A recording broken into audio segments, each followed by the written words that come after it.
Bonjour à toutes, bonjour à tous, j'espère que vous allez bien. Aujourd'hui, on est le 16 février 2026, lundi 16 février 2026. Je vous souhaite la bienvenue dans le français C'est facile avec Adrien et avec les fables de La Fontaine. Aujourd'hui, on continue l'étude de la fable d'hier qui s'appelle Le charretier embourbé.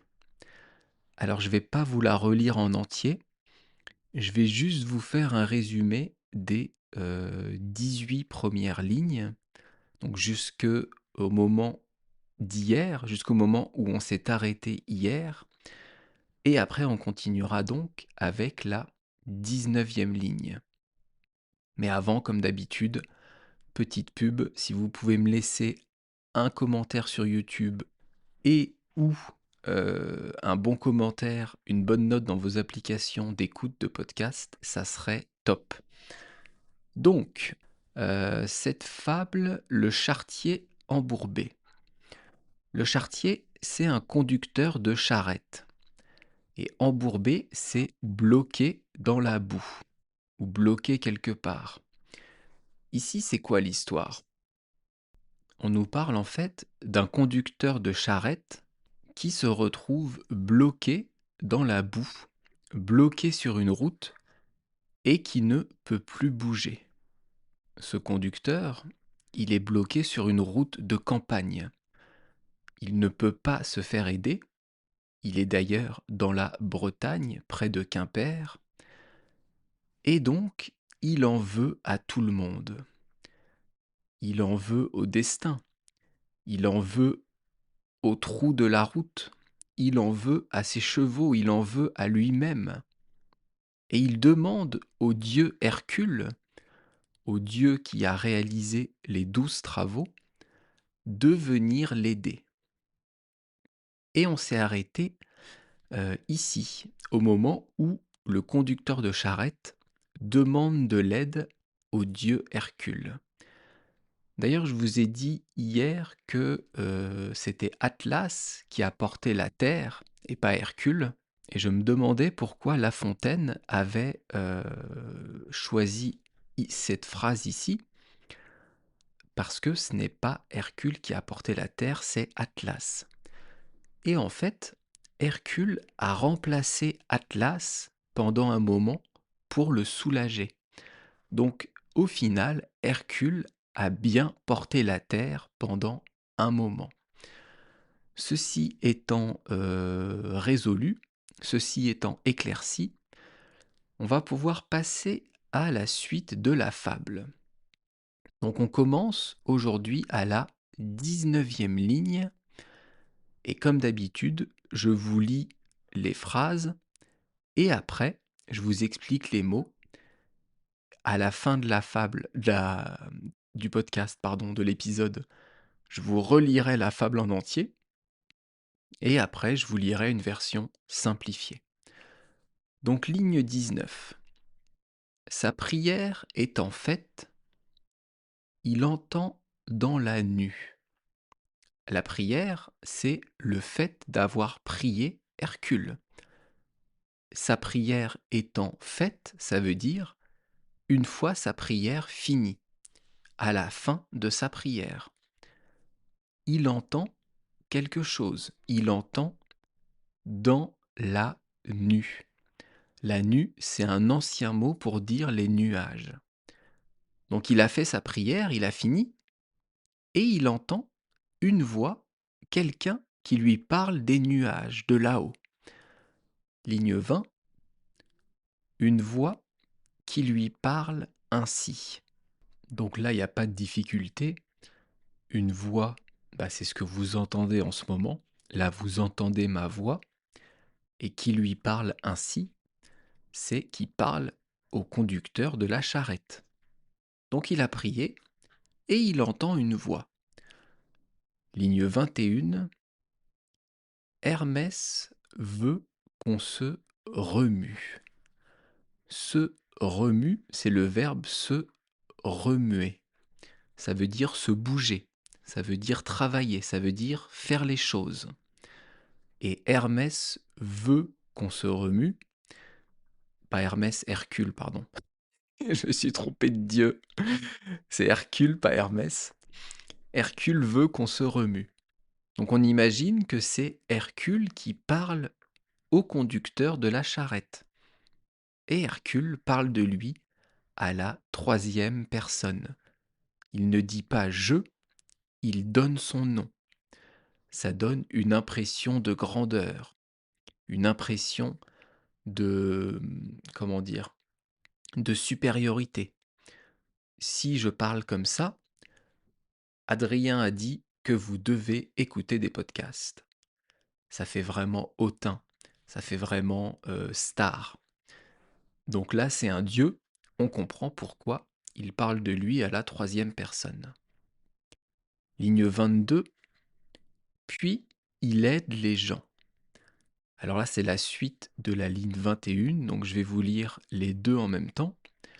Hercule veut qu'on se remue, puis il aide les gens. Donc, d'abord, il faut se remuer, se bouger, et après, Hercule peut vous aider. C'est ce que Hercule est en train de dire à ce conducteur.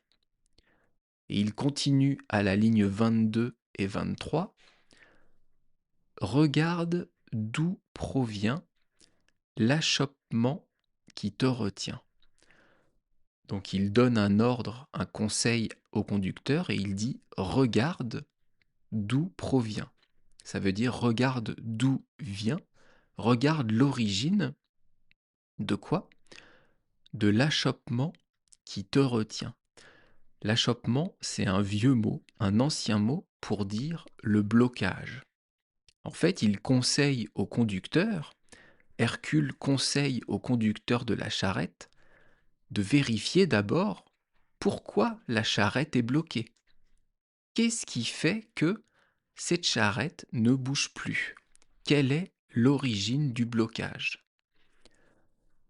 Ligne 24, Hercule continue de parler, il donne des conseils au conducteur.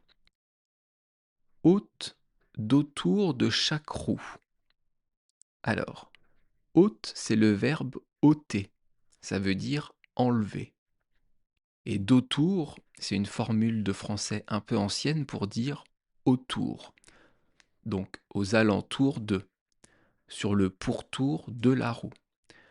Donc il dit au conducteur, enlève autour de chaque roue, vérifie chaque roue et enlève, quoi donc? Ligne 25, ce malheureux mortier, virgule, cette maudite boue.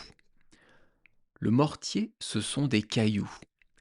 Et la boue, c'est de la terre mélangée à de l'eau. Et c'est à cause de ça, à cause de ces cailloux et cette terre et cette boue, que la charrette est bloquée.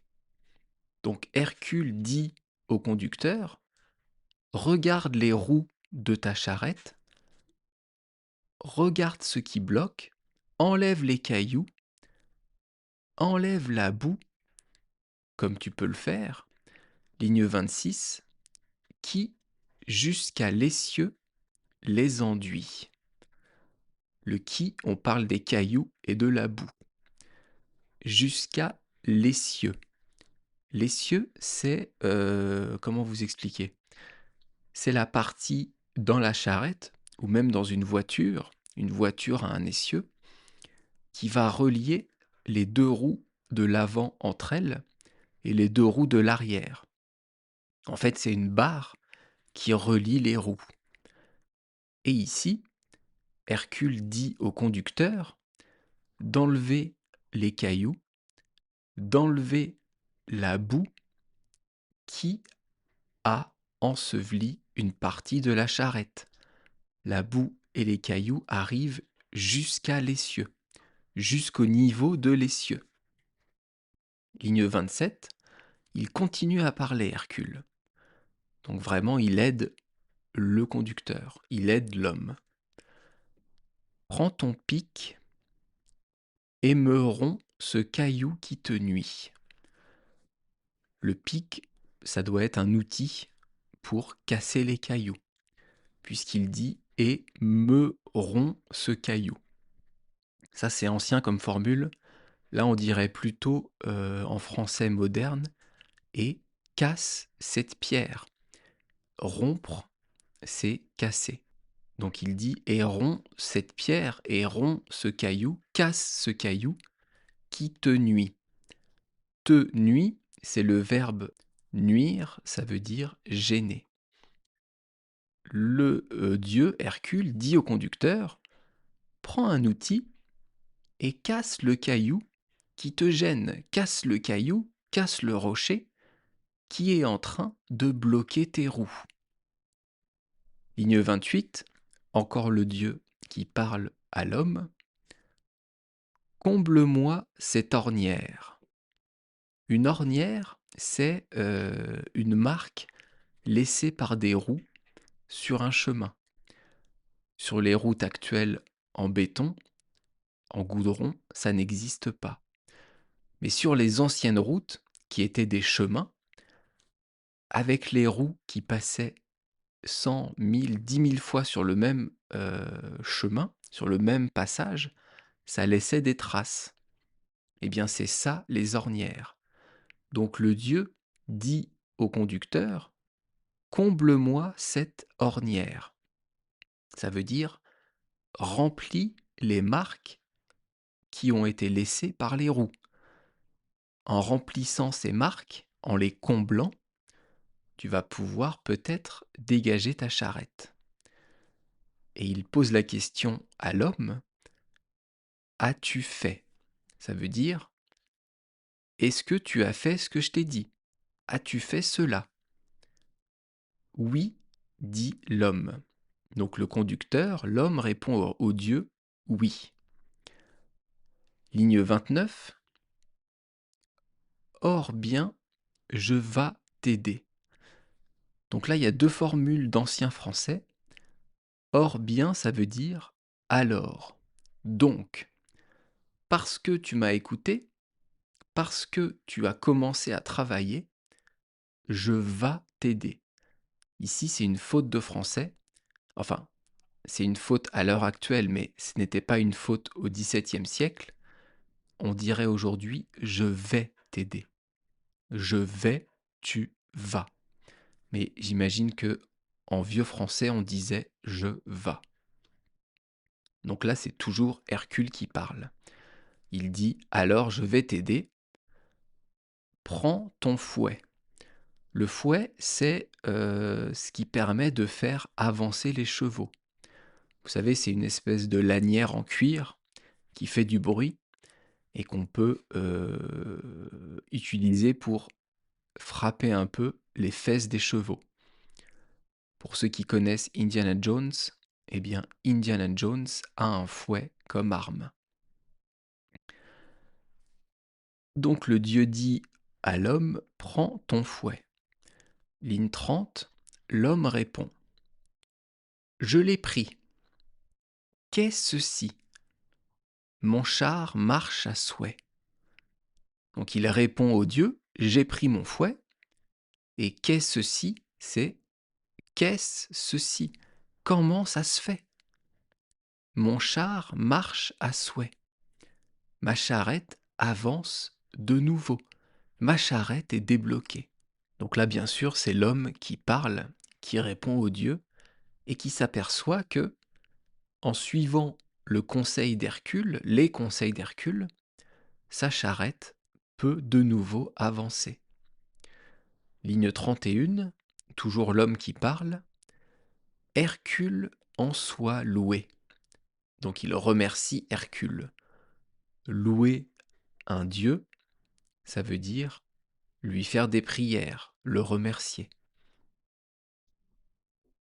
La suite de la ligne 31, c'est l'or la voix.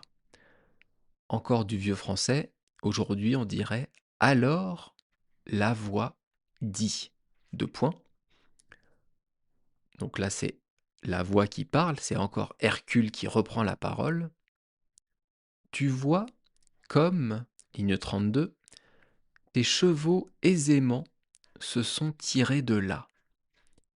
Il explique à l'homme que les chevaux, une fois que les roues étaient débloquées, ont pu facilement tirer la charrette et sortir du problème. Se tirer de quelque chose, ça veut dire sortir d'un problème. Ça veut dire résoudre un problème et donc ne plus avoir ce problème. On dit aussi sortie d'affaires. Et la dernière ligne, 33, aide-toi, le ciel t'aidera. Cette expression, je vous l'ai expliquée il y a 2 jours. Je vous ai dit que ça voulait dire qu'il faut commencer à faire les choses, il faut commencer à résoudre les problèmes par soi-même, et après, ça va se débloquer. Et après, peut-être, il y aura une aide extérieure. Mais si on commence tout de suite à demander de l'aide sans rien faire soi-même, ça ne marche pas. Ici, dans la fable, le conducteur se retrouve bloqué, la charrette embourbée, et il commence à s'énerver, il commence à crier. Il demande de l'aide à Dieu, à Hercule. Mais Hercule lui dit, commence par faire ceci, commence par faire cela, et après on verra. Bien sûr, l'homme s'est exécuté, l'homme a écouté le Dieu, et ça a fonctionné. Donc l'homme a commencé à faire les choses par lui-même, a commencé à trouver une solution, puis après, les chevaux ont tiré la charrette et tout s'est débloqué. Donc la morale dans cette fable, c'est la dernière ligne. Aide-toi, le ciel t'aidera. Et cette phrase, cette expression, elle est très connue en France. Mais tout le monde ne sait pas qu'elle vient d'une fable de La Fontaine. Maintenant, vous le savez. Donc la morale, je vous l'ai expliqué il y a 2 jours, quand je vous ai expliqué l'expression. Aide-toi, le ciel t'aidera. Ça veut dire commencer à faire les choses par vous-même, commencer à chercher une solution, commencer à résoudre les problèmes, et vous verrez que de l'aide va arriver. Vous verrez que en commençant à faire par soi-même, eh bien, tout est plus facile. C'est ça la morale, c'est ça l'idée qu'il faut tirer de cette fable. Bon, c'était assez long, 33 lignes quand même, donc ça nécessitait bien 2 jours. Je vais y arriver. Il ne me reste plus qu'à lire la fable en entier, à vitesse normale, comme c'est le cas à chaque podcast sur les fables de La Fontaine que je vous explique. Et à la fin, dans quelques minutes, je vous lis la version simplifiée que j'ai créée pour vous. Allez, c'est parti. Le charretier embourbé par Jean de La Fontaine. Le phaéton d'une voiture à foin vit son char embourbé. Le pauvre homme était loin de tout humain secours, c'était à la campagne, près d'un certain canton de la Basse-Bretagne appelé Quimper-Corentin. On sait assez que le destin adresse là les gens quand il veut qu'on enrage. Dieu nous préserve du voyage. Pour venir au charretier embourbé dans ces lieux, le voilà qui déteste et jure de son mieux, pestant en sa fureur extrême, tantôt contre les trous, puis contre ses chevaux, contre son char, contre lui-même. Il invoque à la fin le Dieu dont les travaux sont si célèbres dans le monde. Hercule, lui dit-il, aide-moi. Si ton dos a porté la machine ronde, ton bras peut me tirer d'ici. Sa prière étant faite, il entend dans la nue une voix qui lui parle ainsi. Hercule veut qu'on se remue, puis il aide les gens. Regarde d'où provient l'achoppement qui te retient. Ôte d'autour de chaque roue ce malheureux mortier, cette maudite boue qui jusqu'à l'essieu les enduit. Prends ton pic et me romps ce caillou qui te nuit. Comble-moi cette ornière. As-tu fait?